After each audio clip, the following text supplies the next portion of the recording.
So, imagine getting a knock on your door today, and to keep your constitutional right to vote, you're suddenly asked to produce paperwork proving exactly where your family lived back in 2002. Yeah, and for millions of people right now, that is not just some hypothetical thought experiment. It's a very real, uh, very immediate administrative hurdle. Exactly. So today we are doing a deep dive into the Election Commission of India's Special Intensive Revision of Electoral Rolls, or as we'll call it, the SIR. Right, and we're treating this like a war room briefing for you.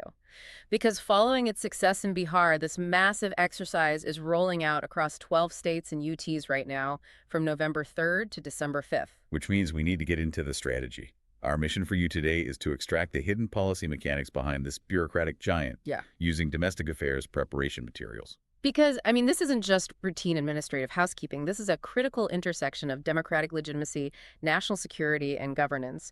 We want to give you the structural logic to tackle this in a high-scoring exam answer or a policy brief. Right, so let's start with the sheer authority of it. Before we even look at the ground operation, we need the legal anatomy. Like, what actually gives the government the authority to demand 20-year-old documents? Well, you have to memorize the constitutional basis first. Think of Article 324 as the absolute engine here. Power superintendents, right? Exactly. It grants the ECI the power of superintendent's direction and control over electoral rolls. But an engine needs tracks to run on, and that's Articles 326 and 325. Okay, so 326 is the adult suffrage guarantee. Every citizen 18 or older gets to vote. Right. And 325 lays down the principle of one general electoral roll per constituency with no exclusion based on religion, race, caste, or sex. But the Constitution doesn't give a local officer the rule book on how to verify a birth certificate. The day-to-day machinery has to come from statutory law. Yeah. Which brings us to the Representation of the People Act, 1950, the RPA. This is your operational manual. Specifically, you need to anchor your answers to sections 16 and 19. Which define the actual voter eligibility, right? Correct. The toll gate. You must be a citizen, 18 or older, and an ordinary resident of that specific constituency. Okay, let's unpack this. Because usually we just see a summary revision, a quick cleanup before an election. But this is a special intensive revision. Looking at Section 21 of the RPA, is this essentially the ECI's emergency audit button? That's a perfect analogy, yes. Okay. While summary revisions are routine, Section 21.3 gives the ECI this discretionary sweeping power to order a special revision anytime they deem necessary. Anytime at all? Yeah, it completely bypasses the standard timeline. And there's a really fascinating procedural quirk here for your notes. Well, the nomenclature issue in the 1960 rules. Exactly. If you look at the registration of electors rules, 1960, the specific term special intensive revision is actually missing. Wait, really? It's not even in the rule book? No, it's not. The rules outline general revisions, but tagging an intensive revision as special creates this layer of procedural ambiguity. It really just relies on the ECI's overarching constitutional mandate. Okay, so having that massive constitutional power is one thing. Huh? But translating it into a nationwide ground operation, I mean, how does this actually function when you're dealing with millions of people? What's fascinating here is the sheer human effort.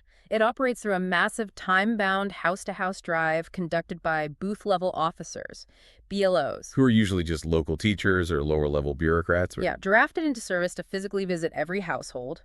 And their mandate is this dual objective.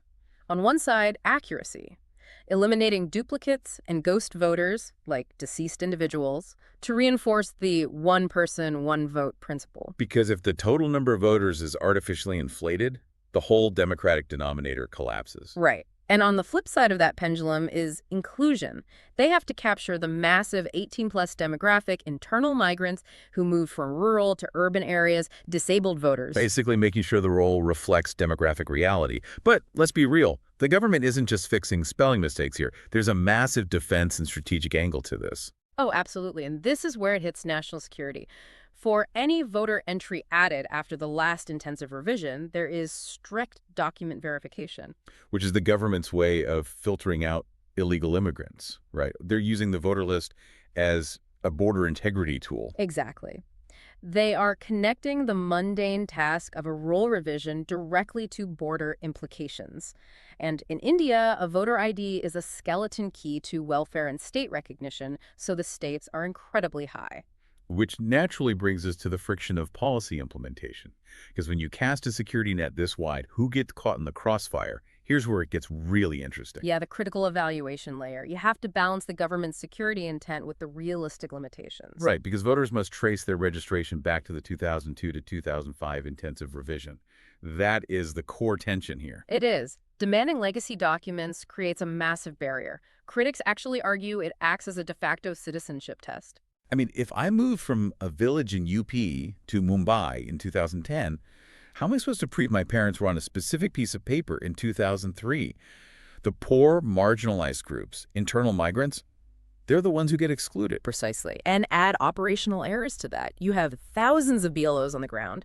Simple human error could lead to the deletion of totally legitimate, multi-generational citizens. And it's a trap, too. If that 2002 to 2005 field is left blank on the form, it's a documentation demand trigger.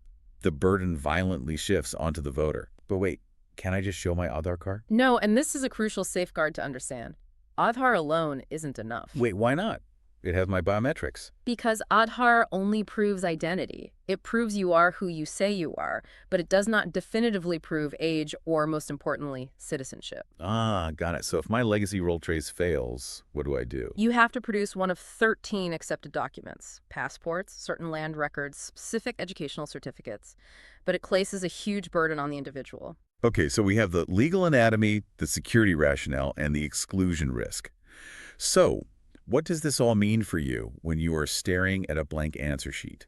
Let's convert this into an interlinking engine. Let's do it. If you're looking at a 150-word framework, keep it tight. Intro, ECI's mandate via Article 324. Then the body paragraphs. 3 arguments. 1, accuracy and security. 2, inclusion and demographics. 3, the exclusion risk. And then your way ahead focuses on institutional safeguards. Right, and for a 250-word framework. You expand. Context is the 12-state and UT rollout. Dimensions cover constitutional security and demographic angles. Challenges highlight the documentation barriers and BLO errors. And what about recommendations? Use that administrative vocabulary, right? Exactly. Recommend public-private partnerships for awareness and technology adoption for seamless legacy tracing. Which brings us to the interlinking engine.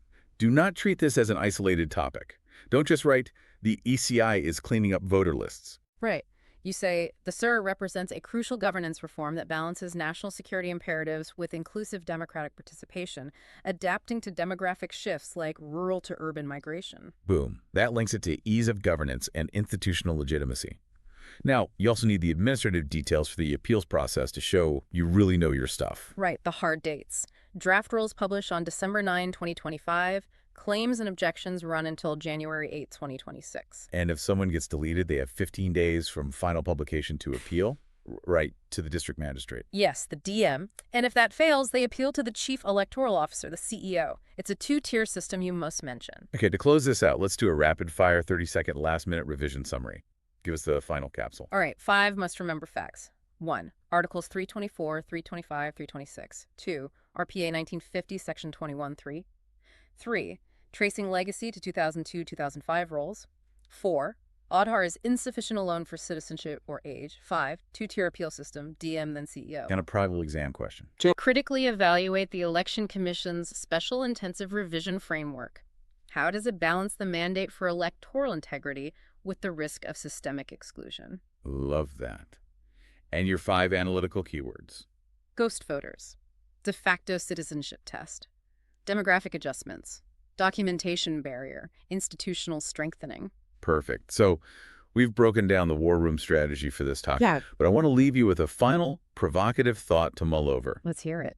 If our modern digital identity systems aren't legally sufficient to prove our right to vote without a physical paper trail from 20 years ago, what does that actually say about the gap between our technology and our governance? How will a fully digital democracy function in the future if we're chained to the paper of the past? So that is the exact tension you need to take into the exam room. Good luck with your preparation. We'll see you in the next deep dive.